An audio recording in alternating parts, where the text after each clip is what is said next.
Question number 7. In each of the following cases, state whether the function is 1, 1, on 2 or bijective. Justify your answer. हमें यहाँ पर दो function दे रखे हैं, इनको हमें बताना है ये 1, 1 है, ऑन 2 है या बाइजेक्टिव फंक्शन है, और लास्ट में आंसर को जस्टिफाई भी करना है। तो सबसे पहले हमें फंक्शन दे रखा है फर्स्ट पार्ट में f(x) = 3 - 4x, और जो वैल्यूज़ हमें पुट करनी है f such that real values he put करनी है और रियल वैल्यूज़ ही हमारी रिजल्ट में आनी चाहिए। तो इसके लिए सबसे पहले एरो डायग्राम बनाना पड़ेगा। रियल वैल्यूज़ पुट करने के बाद रियल वैल्यूज़ ही आनी चाहिए। अब यहाँ पर सबसे पहले मान लो 0 पुट किया, यहाँ पर 0 पुट करेंगे तो इमेज बनेगी 3। ओके, 0 पे इमेज बन गई 3। यहाँ पर 1 पुट करके देख लो। ओके, यहाँ पे एक बार ही पुट करके देख लो यहाँ पर। ओके, एक बार f(x) = 3 - 4x, यहाँ पर 0 पुट करेंगे, ये 0 हो गया, 3 बच गया। ओके, 4 × 0 = 0, तो ये 3 बच गया। मान लो फिर 1 पुट किया, यहाँ पर पुट करना है। ओके, 1 पुट करने के बाद आ जाएगा -1 इमेज बनेगी। देखो यहाँ पर 1 पुट किया, 4 × 1 = 4, 3 में से 4 गया तो -1। 2 पुट किया तो 2 पुट करने के बाद यहाँ पर 2, 2 × 4 = 8, 8 में से 3 गया, -5 इमेज बन गई। कोई फ्रैक्शनल वैल्यू पुट कर सकते हैं क्योंकि रियल वैल्यूज़ पुट करनी है। मान लो हमने यहाँ पर 1/2 पुट कर दी तो ये हो जाएगा 3 - 4 × 1/2।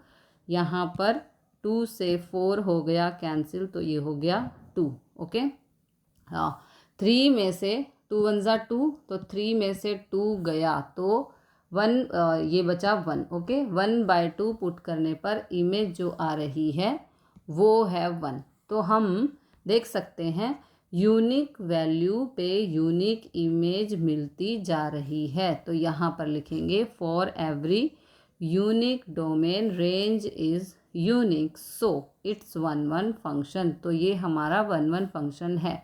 अब इसकी जस्टिफिकेशन भी हमें करनी है। ओके, यहाँ पे हमें फंक्शन दे रखा है 3 - 4x, इसके अंदर कोई एक वैल्यू पुट की हमने x1, कोई भी डिफरेंट वैल्यू उसको पुट करने के बाद फंक्शन बन जाएगा 3 - 4x1। अगर मान लो हम कोई अनदर वैल्यू पुट करते हैं f(x2), तो फंक्शन बन जाएगा 3 - 4x2। अब 1, 1 चेक करने के लिए जस्टिफिकेशन होती है। अगर हम इफ़ f(x1) = को मुझे f(x2) के इक्वल प्रूव करना है। f(x1) अगर f(x2) के इक्वल गिवन हो तो ये दोनों वैल्यू भी आपस में इक्वल होंगी। तो यहाँ पर लिखेंगे 3 - 4x1 = 3 - 4x2, ये दोनों वैल्यू भी सेम ही आनी चाहिए। तो यहाँ पर 3 है, राइट साइड जाएंगे तो 3 से 3 हो जाएगा कैंसिल। ओके, उसके बाद -4x1 = -4x2, -4 से -4 हो गया कैंसिल। ओके, तो x1 = x2 हो गया। मतलब x1 और x2 जो वैल्यू हमने पुट की थी यहाँ पर, ओके, वो हमारी इक्वल वैल्यू होनी चाहिए। मतलब 1 पुट करोगे तो यहाँ पर भी 1 ही, यहाँ पर 1 पुट करोगे तो यहाँ पर भी 1 ही पुट करना पड़ेगा।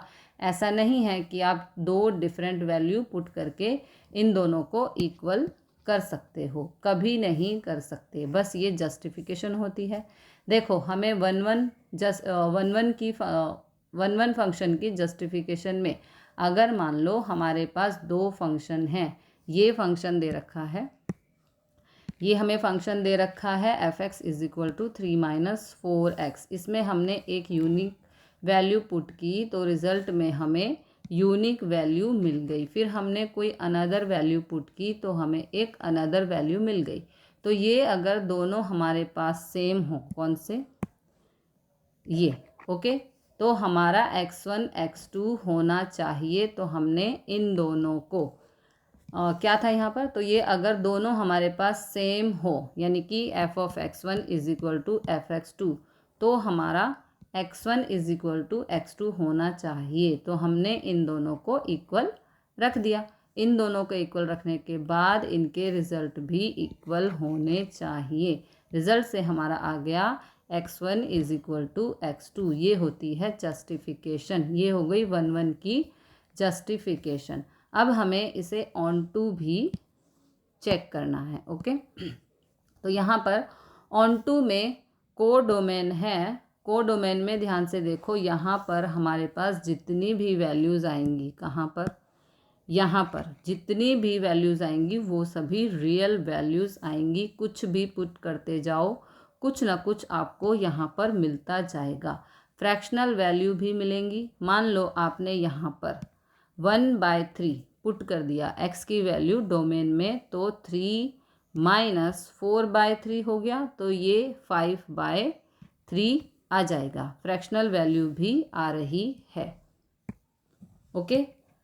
तो सारी रियल वैल्यू हमारी कोड डोमेन के अंदर प्रेजेंट होंगी। और रेंज जो होगी, रेंज के अंदर भी हमें सारी रियल वैल्यूज़ ही मिलेंगी। यहाँ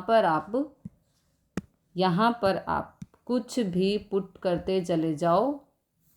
यहाँ पर -1 भी मिल गया है ना, 1 भी मिल गया। और यहाँ पर अगर हम कुछ ऐसी वैल्यू पुट करें, मान लो यहाँ पर हम x की वैल्यू 3/4 पुट करें, तो 3/4 पुट करें तो 3 - 3 0 भी आ जाएगा। फ्रैक्शनल वैल्यू भी आ जाएंगी रिजल्ट में। इस रेंज में सारी वैल्यूज़ आ जाएंगी। तो यहाँ पर कोडोमेन हो गया = रेंज के। So it's on to function. अब इसकी जस्टिफिकेशन करनी है। इसके जस्टिफिकेशन में ऑन टू में होना चाहिए f(x) = y आना चाहिए। बस ये चीज़ हमें प्रूव करनी है। जो फंक्शन है वो रिज़ल्ट के इक्वल होना चाहिए। इसके लिए सबसे पहले हमें दे रखा है f(x) = 3 - 4x। इसके अंदर f(x) = y होना चाहिए। यहाँ पर कुछ भी वैल्यू पुट करने के बाद यहाँ पर y आएगा, तो y = हो गया 3 - 4x, ओके। यहाँ से x की वैल्यू निकाल लेंगे। 4x को इस तरफ लेकर आएंगे तो 3 - y हो गया, और x = आ गया 3 - y/4, ओके। ये आ गई x की वैल्यू। इस x की वैल्यू को इस फंक्शन में यहाँ पर पुट करना है। ये y आना चाहिए, f(x) = y। तो f(x) = 3 - 4x की जगह पर पुट कर देंगे 3 - 4 इंटू इस x की जगह ये वाली वैल्यू पुट कर देंगे, यानी कि 3 - y/4, ओके। तो यहाँ पर 4 से 4 हो गया कैंसिल। f(x) = आ गया 3 - 3 + y। तो यहाँ पर 3 से 3 हो गया कैंसिल, ओके। तो f(x) = y आ गया। तो हैंस प्रूव्ड। ये हो गई जस्टिफिकेशन। देखो f(x) = 3 - 4x दे रखा है हमें, तो यहाँ पे f(x) का रिज़ल्ट जो आएगा y आएगा। x की वैल्यू पुट करेंगे, y बन जाएगा, तो y = 3 - 4x। तो यहाँ पे 4x = 3 - y, x की वैल्यू आ गई। ये x की वैल्यू इसमें पुट कर दो, इसमें, ओके। तो f(x) = y होना चाहिए। ये आ गया f(x) = y। ये हो गई जस्टिफिकेशन। अब इसका करेंगे पार्ट 2। रियल वैल्यू पुट करनी है और रियल वैल्यू ही आनी चाहिए। और फंक्शन जो दे रखा है हमें, वो दे रखा है 1 + x²। इसके लिए सबसे पहले 2 ओव्यूल बनाने हैं एरो डायग्राम के लिए। तो यहाँ पे मान लो अगर हम ज़ीरो पुट करते हैं तो ज़ीरो पे इमेज बन रही है 1। अगर हम यहाँ पर 1 पुट करते हैं तो 1 पुट करने पर 1 का स्क्वायर इज़ 1, 1 + 1 इज़ 2। ओके, मान लो अब हम -1 पुट करते हैं, -1 का स्क्वायर इज़ 1, 1 + 1 इज़ 2। -1 पे भी इमेज आ गई 2। फिर मान लो यहाँ पर हमने 2 पुट किया, 2 का स्क्वायर इज़ 4, 4 + 1 इज़ 5। -2 पुट किया यहाँ पर, तो -2 पुट करने पर भी इमेज 5 ही आएगी। यूनिक इमेज नहीं बन रही। 1 पे भी 2 इमेज है, -1 पे भी 2 इमेज है, तो यहाँ पे यूनिक इमेज नहीं है। तो यहाँ पे लिखेंगे for every unique domain image is not unique, so it's not 1-1 function. ये 1-1 फंक्शन नहीं है। अब इसका ऑन टू चेक करना है। ऑन टू चेक करना है। ऑन टू के लिए ये कोडोमेन है, कोडोमेन में आएगी रियल वैल्यूज़। देखो यहाँ पर ये कोडोमेन है, कोडोमेन में रियल वैल्यूज़ आएंगी सभी की सभी। और रेंज जो आई है, रेंज के अंदर ओनली पॉजिटिव वैल्यू आ रही हैं। माइनस वैल्यू पुट करने के बाद भी पॉजिटिव वैल्यूज़ ही आ रही हैं। तो यहाँ पे आ रहा है 1 to 5। ओके, रेंज में 1 to 5 इस तरीके से। ना तो यहाँ पे 3 प्रेजेंट है, ना 4 प्रेजेंट है, वो सारी रियल वैल्यूज़ होती हैं, तो ये इक्वल नहीं है दोनों, है ना। डोमेन कोडोमेन और रेंज इक्वल नहीं है। तो यहाँ पे लिखेंगे रेंज जो है सबसेट ऑफ कोडोमेन है, so it's not on to function.